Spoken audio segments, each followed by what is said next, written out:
Hey guys, welcome to the Max Invest YouTube channel. In today's video, I'm going to be talking about Avalanche and its founder, Emin Gun Sirer.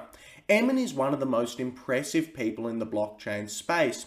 However, Emin says a lot of very weird and confusing things about Ethereum.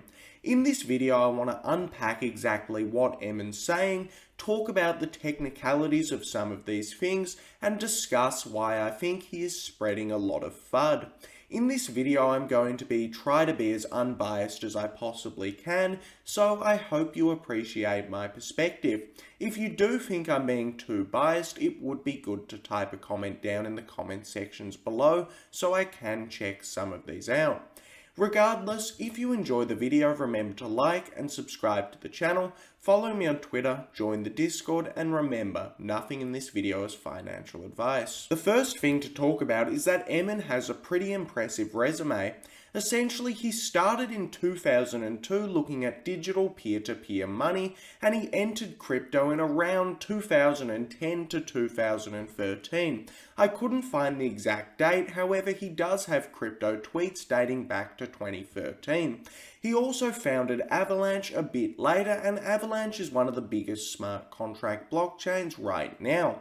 Avalanche is a pretty impressive blockchain. It has a lot of the biggest decentralized applications deployed to it, such as Aave and Curve. It has a partnership with Deloitte, and the Avalanche C-chain processes about 1 million daily transactions. Moreover, Avalanche has a market capitalization of roughly $20 billion, and it's definitely one of the bigger layer 1 blockchains right now. In my opinion, Avalanche is probably one of the most usable blockchains. We see some blockchains like Solana continue to go down, however Avalanche continues to chug along with a functioning fee market and pretty low fees, which is good to see. Of course, the Avalanche C-chain, which everyone uses, is a copy and paste of Go Ethereum, so it is very similar to Ethereum. It uses the EVM, and of course this has actually been quite good for onboarding Ethereum applications onto Avalanche. Now, Emin Gun Sirer is a bit of a confusing character. He says that he loves Ethereum, he would use Ethereum second to Avalanche, and he considers decentralization of paramount importance. However, the issue is that Emin says these things in one sentence, and then he turns around and says the exact opposite in another sentence. It's like he has a subconscious bias against Ethereum and he's not really realizing it. Essentially, Emin will say a bunch of different things about Ethereum. He'll say that he believes Ethereum 2.0 will come out and it will work perfectly well. However, in the next sentence, he will question if Ethereum 2.0 is ever coming out. He will also say that Ethereum is one of the most decentralized blockchains and it's completely censorship resistant. However, he'll then backpedal a little bit and say that you never know what's happening in Ethereum's mining pools in order to suggest that Avalanche's proof of stake consensus mechanism is better than Ethereum's right now. So I do see in a lot of interviews and a lot of Emin's tweets that he says a lot of conflicting information about Ethereum, and it's overall very confusing and weird to look at. Essentially, Emin says basically all of the FUD points that you can say about Ethereum, and some of this stuff is the stuff that even comes from Bitcoin maximalists, which is always not good to see. Of course, this definitely seems a little bit confusing and it makes me question some of his intentions. Now, the main thing with Emin is that he's strongly biased against Ethereum layer 2s, and he's overall completely against layer 2s. Now, the first thing that you'll see Emin saying is that there are no distinction between layer 1s and layer 2s. Emin just thinks it's all just chains and bridges, and the distinction between a layer 1 and a layer 2 is technically non-existent. He would say that a layer 2 is just another chain and it bridges over to the layer 1. However, this is factually and technically incorrect, and the reason for this is because of shared security. A layer 2 will simply perform the computation of a transaction, and then it will post a proof of this computation to a layer 1. This layer 1 will then verify the proof, and the layer 2 therefore gets the security of the layer 1. There definitely is a technical difference between layer 2s and layer 1s. The layer 2s compute the transactions, and the layer 1s execute them. You can't really just say it's all just chains and bridges because this is factually incorrect. Emin has said this multiple times over and over, and overall this point is very peculiar in my opinion. The next thing to point out is that after already saying that layer 1s and layer 2s are technically the same, Emin will then go on to say why he thinks layer 2s are worse than layer 1s. Of course, this doesn't make the sense because if they're technically the same, well, one can't be worse or better than the other.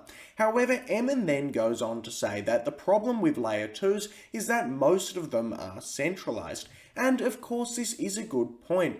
Right now, a lot of the layer 2s are on training wheels and there are some single points of failure. However, what Emin is missing is that it's much easier to decentralize a layer 2 than it is a layer 1. Essentially, when you're using layer 2s right now, your funds cannot be stolen. This is because you are sharing security with the layer 1.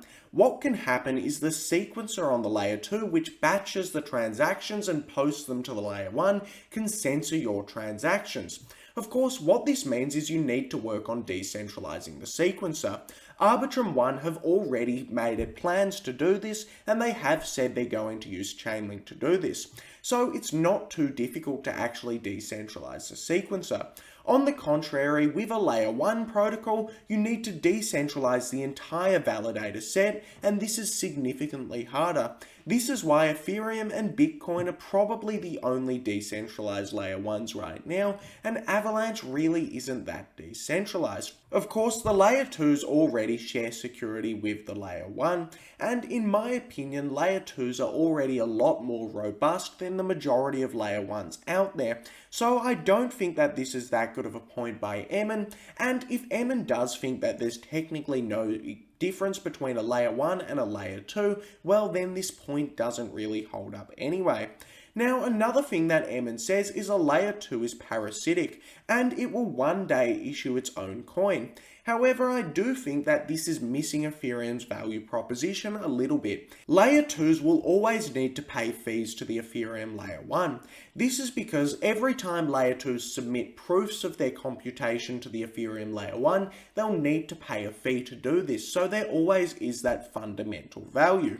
So in my opinion, this argument doesn't really hold up. And Ethereum's main value proposition is being a global settlement layer. It will settle all transactions and it will verify proofs. So in the future, I do see a bunch of different chains submitting proofs to Ethereum, Ethereum verifying all of those proofs and being a global settlement layer.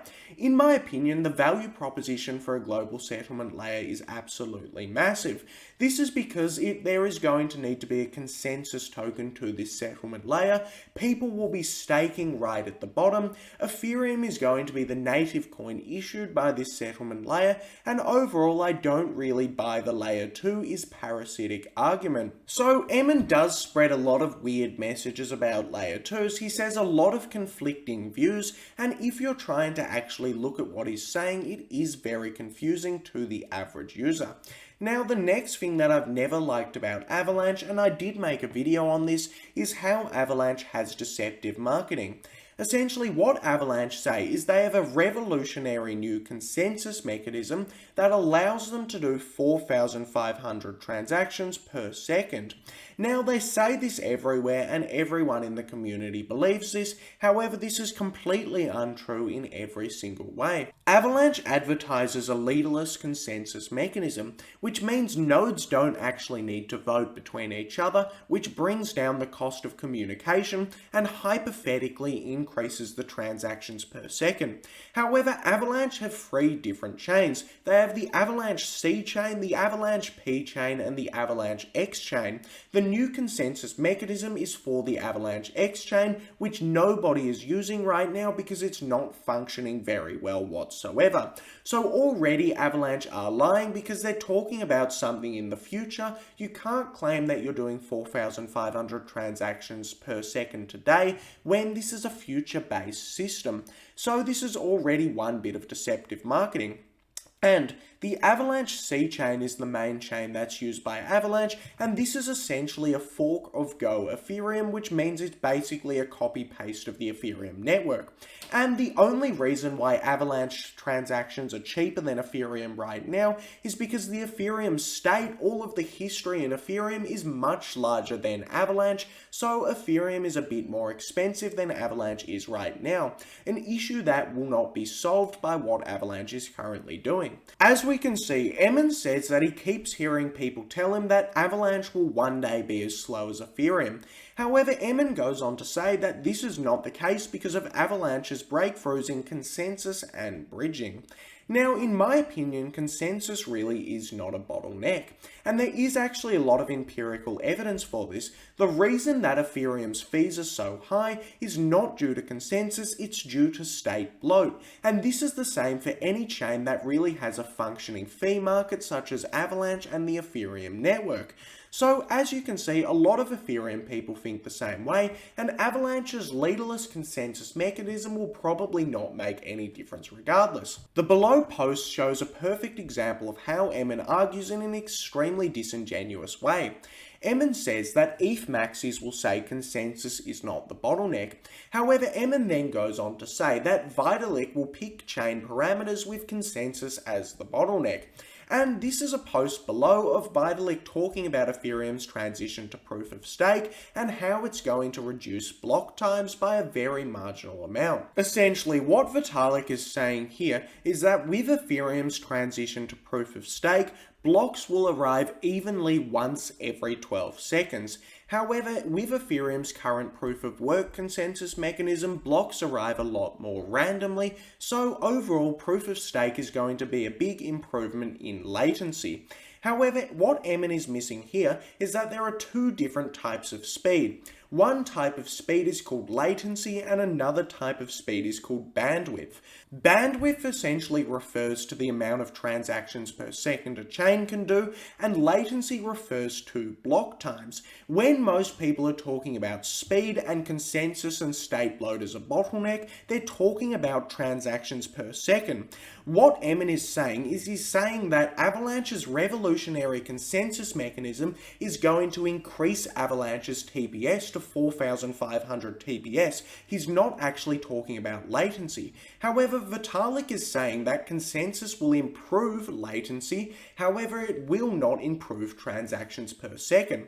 So Emin as a blockchain engineer definitely understands this. However, what Emin has decided to do is he's decided to conflate these two types of speed, and he's decided to frame it as though Vitalik is saying that Ethereum's new consensus mechanism is going to increase chain speed. Of course, this is completely false, and Emin is basically making quite a confusing argument that is tricking a lot of people.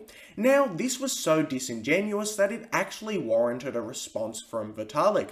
Vitalik said, "Stop being dishonest. Consensus is not the bottleneck refers to bandwidth. Everybody knows this, and Avalanche actually know this themselves." And then Vitalik says the above tweet was about latency, and if you actually engaged with the arguments instead of using mixed case to insinuate the claim is ridiculous without saying why, this would be clear to you.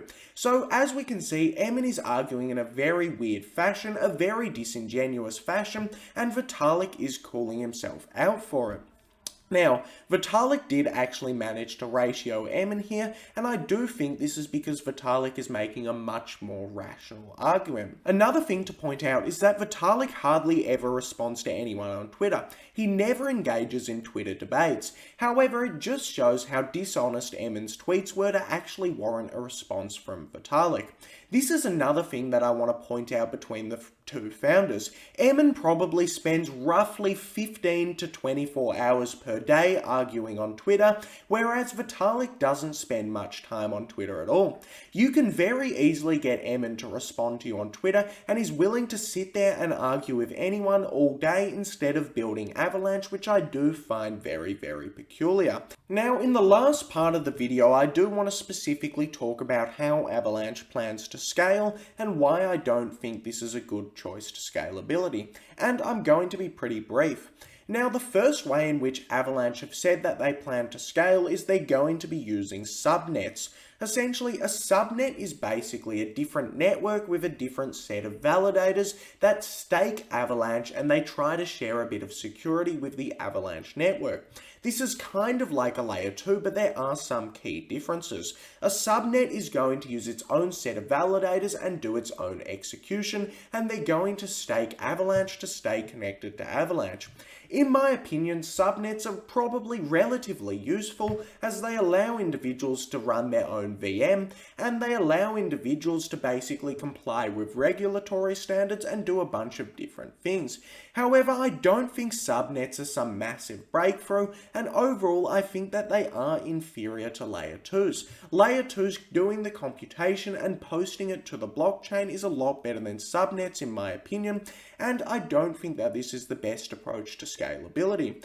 I could do a bigger breakdown into subnets if that's something you wanted to see, however I'm only going to do a bit of a preliminary discussion about them in this video. Now, the next way that Avalanche plans to scale is super pruning.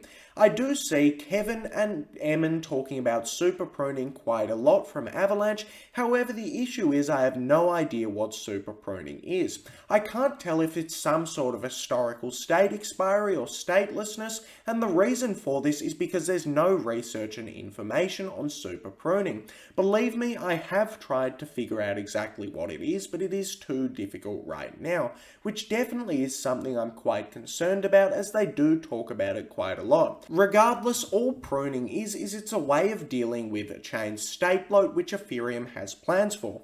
Overall, I do think that Avalanche is scaling in an inferior way to Ethereum right now. Moreover, I do think that Avalanche's founder Emin argues in a very disingenuous way. He always presents very convoluted and confusing arguments that get a lot of likes from people in Avalanche, but all they really do is spread FUD about Ethereum, which I do believe Emin knows is mistruths as he is a blockchain engineer. I've tried to be as unbiased as I can in this video, however I definitely am a little bit biased towards Ethereum, and you should take that into account. Anyway, if you enjoyed the video, remember to like and subscribe to the channel, follow me on Twitter, join the Discord, and thanks for watching the video.